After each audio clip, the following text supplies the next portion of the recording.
और महाराज मध्य प्रदेश का भिंड जिला, उस क्षेत्र में तो हमने ऐसी ऐसी कथा की है कि बस पूछिए मत। एक बार हमारी एक कथा तो ऐसे महापुरुष ने कराई, वो उस समय गुंडा नहीं थे लेकिन पूर्व गुंडा थे वो। तो जब कथा विश्राम हुई तो बोले महाराज जी इतने में काम चल जाएगा, आपकी सारी टीम की दक्षिणा हो जाएगी। मैंने भाई इतने में तो कैसे होएगा, इतना तो आने जाने का ही खर्चा है। तो फिर अपना उन्होंने पूर्व का पूरा परिचय दिया कि मैं पहले कौन था। मैंने कहा भैया सुनो, इसमें से 10,000 और डिस्काउंट कर लो आप धरो। हम एक शरीर में अपने माता पिता के पास पहुंचे हैं, वही बहुत है। तो भाई कथाओं में बहुत कुछ अनुभव किए हैं। आपको पता है हमने ऐसी ऐसी कथाएं करी हैं। अब तो थोड़ी भीड़ भाड़ की वजह से हमको थोड़ा सुरक्षा रखनी पड़ती है, नहीं तो कोई आपको पता है यहाँ से मैं जब जाता हूँ उस समय मेरा हरि नाम चल रहा होता है कि मैं गिर नहीं जाऊं, क्योंकि खड़ाऊ पहनते हैं संत आज्ञा से, और दत्त महाराज हमारे दत्तदास महाराज जी की आज्ञा से मौन रहते हैं कथा के बाद कथा के पहले। तो संत आज्ञा से ये दो नियम चल रहे हैं, पर वो खड़ाऊ वाले नियम में हमको इतना डर लगता है क्योंकि आदमी ना चाहते हुए पैर छूता ही है। और 3-4 बार ऐसा हो चुका है कि बस मैं गिरते गिरते बचा। मुझे लगता है मैं गिर भी जाऊं चलेगा, पर ये 2 दांत नहीं टूट जाए आगे के। वो कैसा लगूंगा फिर मैं कथा और कैसा लगूंगा, उससे भी इतनी दिक्कत नहीं है। फिर वो सारी हवा तो यहीं से निकल जाएगी। युवावस्था में ही नकली दांत पहन के घूमना पड़ेगा, लेकिन लोग समझते ही नहीं। यहाँ तो फिर भी ठीक है, कई जगह तो धोती खींच लेते हैं पांव छूने के लिए। तो हमने ऐसी ऐसी कथा की है। एक जगह हमारी कथा हुई थी मध्य प्रदेश में, नाम नहीं बताऊंगा, नहीं तो वो लोग बेचारे देख रहे होंगे तो कहेंगे महाराज जी हमारी बोल रहे हैं। मध्य प्रदेश में कथा थी, तो वहां जो प्रचार वैन थी उनकी, जिसमें प्रचार होता था, एक वो मैक्स गाड़ी आती बहुत लंबी, एक ही गाड़ी थी आयोजकों के पास, उसी से प्रचार होता था, उसी में सब्जी आती थी, उसी में जो है उनके रिश्तेदार नातेदार आते थे। तो हमारा मन हुआ कि भाई नर्मदा जी स्नान करना है, उसी में ही हम जाते थे, अपनी कथा के प्रचार करते हुए जाते। सुनो सुनो शाम 4 बजे से कथा होएगी, बड़ी मंडी में सब इकट्ठे हो जाना। उससे कथा करने आए थे। एक जगह थी वहां गाड़ी की कोई ऐसी व्यवस्था नहीं थी, तो स्कूटी थी, स्कूटर हम ही चला के जाते मंच पर सीधे खड़ी करके बाल वाल ठीक करके फिर बैठ के कथा करते। तो बहुत सारी कथाओं के अनुभव किए हैं। ये ब्रांडेड वालों से हमारा कंपटीशन बहुत बढ़िया चलता है। हमसे मिलने वाले लोग आते हैं 1-1 लाख रुपए के कपड़े पहन के आते हैं, हमारे 350 रुपया के कपड़े के आगे झुक जाता है। वो आकर के हमको ही प्रणाम कर लेते हैं। कोट कितने का था भाई साहब? 60,000 रुपए का।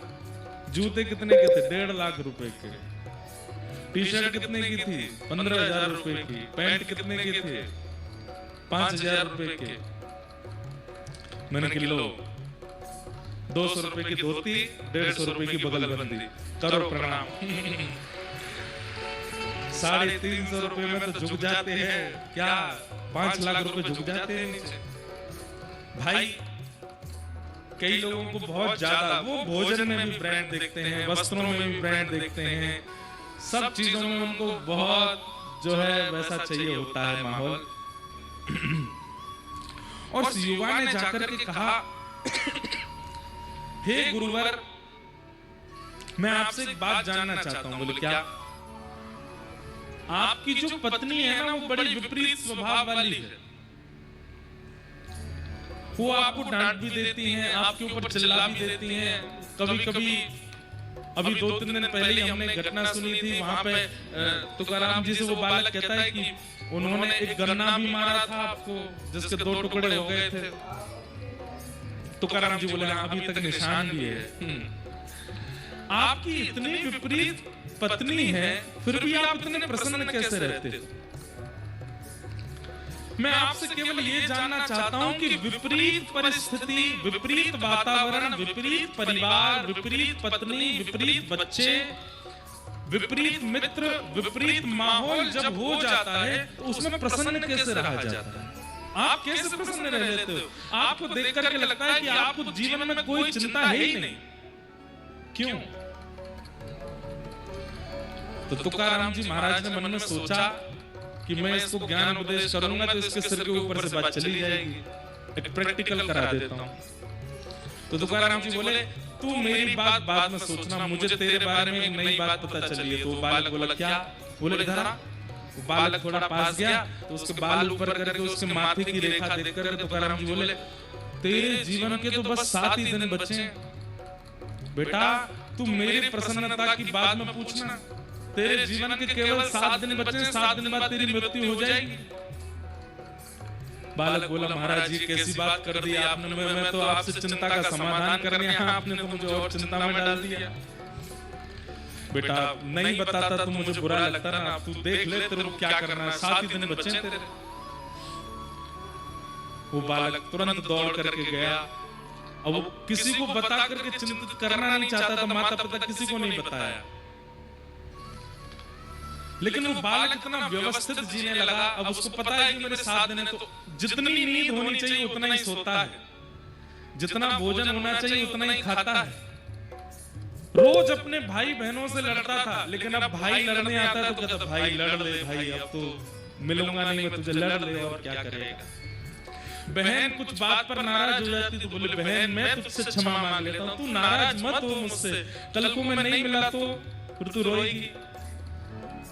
माँ कई बार मन मुताबिक सब्जी नहीं बनाती तो जो बना देती बालक पा लेता। बोले, कोई बात नहीं माँ, तेरे हाथ का भोजन कब नसीब होगा, तू जो बनाएगी सब मेरे लिए अमृत है।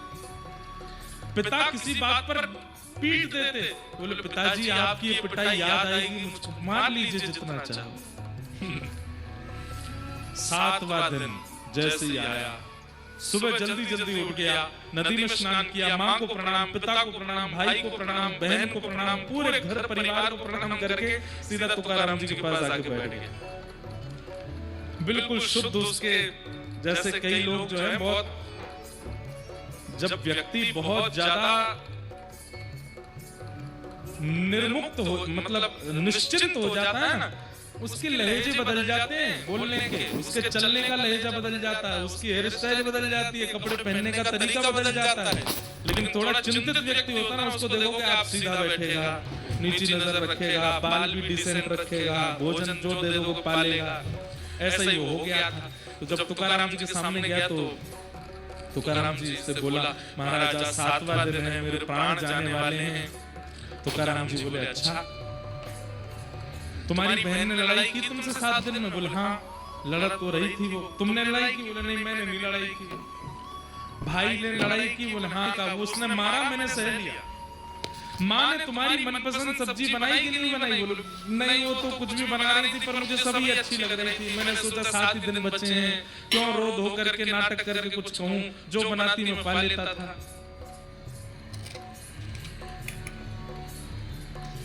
पिता ने तुमको मारा? बोले, हाँ मारा, पर इस बार पिता की पिटाई में मुझे दर्द नहीं हुआ, बल्कि ये लगा कि 7 दिन बाद कौन मारेगा मुझे।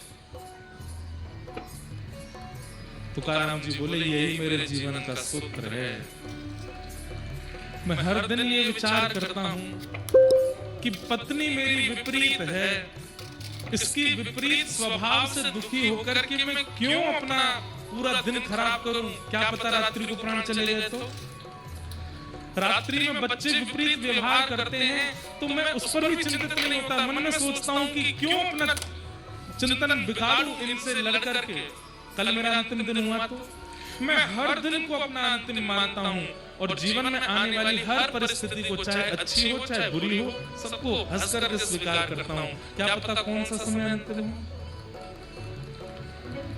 बालक चरणों में गिर गया, बोले, जय हो। इसीलिए आप तुकाराम जी हैं, क्योंकि आप मेरे प्रश्न का उत्तर सीधे सीधे ना दे करके मुझे समझा करके देना चाह रहे हैं।